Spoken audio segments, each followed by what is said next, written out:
I have started dating since I got out. I have met a lovely young lady who actually knew me prior to all my felonies, and she overlooks all my stupidity, and I'm grateful for that. Awesome person. And yeah, there you go. Give it up for her. Yes. And what's funny is we hadn't talked in like 14 years, and so we get in touch with each other online, and I'm chatting with her. I'm like, so what have you been doing over the years? She's like, well, you know, I'm a single mom now. I went to college. I got me a 4-year degree. I was like, what's your degree in? She said, criminal justice. Which I rewarding because now I'm sticking it to them like they've been sticking it to me.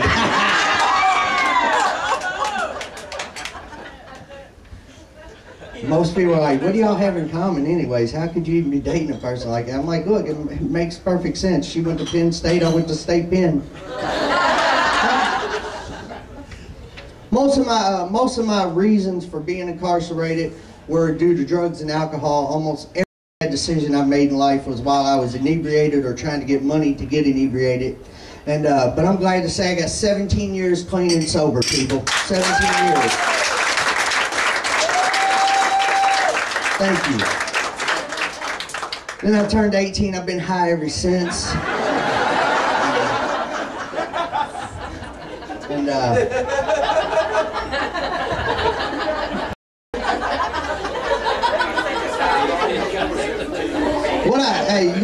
what I like about having a former charge like I do, and I'll not mention my drug charge up here on the stage.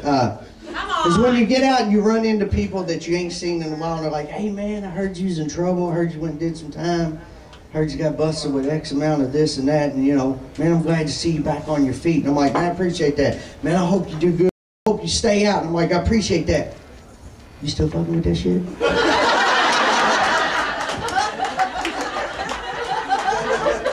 I'm like, dang on, dude, I thought you just told me you was glad I was out and you want me to stay out. I mean, I know, man, here's my number, dude. If you come up on anything, call me, dog. You know what I'm saying? Remember me? I used to spend money, you know what I'm saying? And I remember when I was telling somebody about my charge, and he was like, I don't think I've ever met anybody that did meth. And I'm like, oh, really? You ever been to Walmart 3 in the morning? And they're like, yeah, why? And I'm like, well, if you've been to Walmart at 3 in the morning, especially in the middle of the week, you've met a meth head. They're like, well, how do you figure? I said, there's only 3 people at Walmart in the middle of the week at 3 in the morning. 1, that's the employees, and you know them because they're dressed up, they're doing their job. 2, that's the people that gotta shop at Walmart 3rd shift because it fits their schedule. They've got a cart, they've got a list, they got a calculator, they're doing normal shit. The 3rd person is the meth head. He's got 4 odd items under one arm and he's straightening shit out on the shelf for no reason.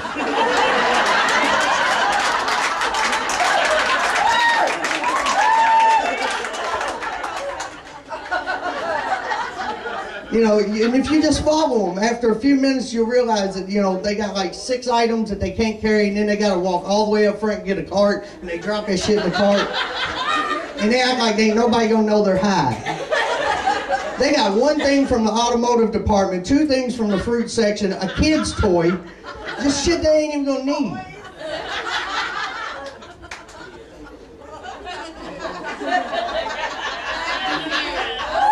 These are life experiences, people. Always looking for the cameras like nobody notices them.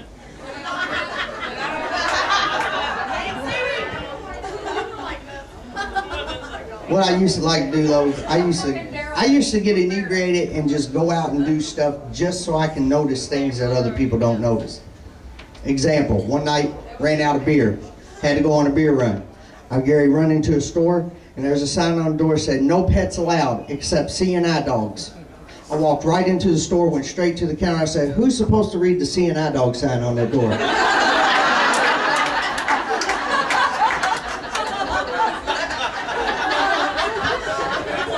And the woman working there said, oh my God, you're the first person to ever point that out. I was just curious. If the dog can read it, I want to meet him. One night, had to go to the store for beer. Remember why I was there? I need toilet paper. I'm a bachelor. I'm trying to save money. I want to get the best for my money. 24 rolls for X amount of dollars is on sale, but that section of the shelf was empty. So I'm going to read the label, go find the stock clerk, and see if they got any in the back. I read the label, said 100% recycled toilet paper. I'll pass. Does that come pre-corned? Sound like a pretty shitty deal on toilet paper for me. Another thing I like to do is watch TV, notice commercials. Favorite one, male enhancement products. Oh my gosh. Those are the best. Guys, how many of you here, for real, if y'all thought that shit worked, wouldn't you be eating them all 3 meals a day? I mean, for real, come on now. I remember the first time I ever seen a commercial, I didn't pay attention to what they said it was for. I just heard it adds 1 to 3 inches. I got excited because I thought it made you taller. I was like, yes, I can be 5'7" before the end of the month. Oh my God. But they got this new one out. It's called Prolixus. It's to make you thicker.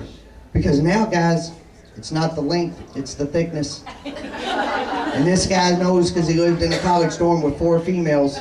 According to him, he was gay.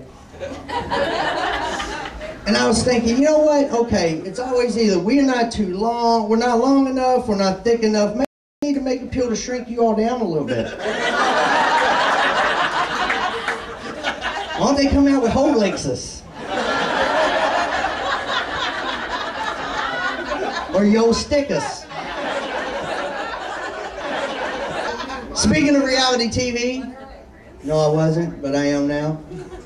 Reality TV just cracks me up. How many of y'all hooked on that Big Brother and, oh yeah, all those shows like that, Big Brother and Survivor and stuff? There's nothing real about that stuff, for real. I mean, think about it. Big Brother, I mean, come on. Why don't they go pick up 8 people from South Louisville, put them in a house with each other for 8 to 10 weeks, and let's see how that turns out. First off, first week they're going to be like, okay, we have to have a house meeting. There's a camera missing out of the hallway. The dumbass who took it was on camera stealing it.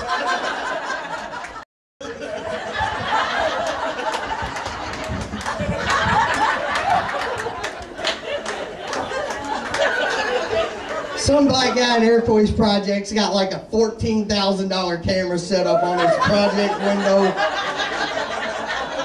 He's got his buddies over playing Xbox saying, look, infrared. They can't sneak up at all.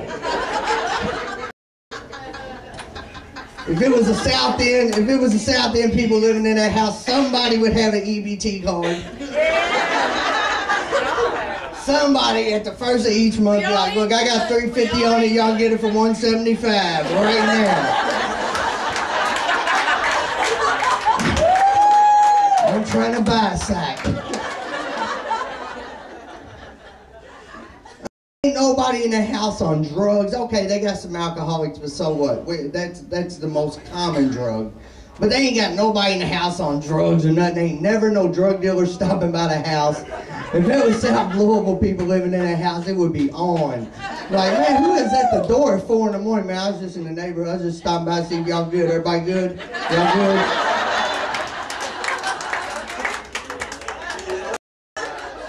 Oh, y'all looking for so-and-so? He's at Walmart right now. I just seen him. I took care of him in aisle 4. Why is he shopping for baby shit? He ain't got no kids. Well, right now, that's all I had to do was survive long enough up here to make y'all laugh, and I'm done.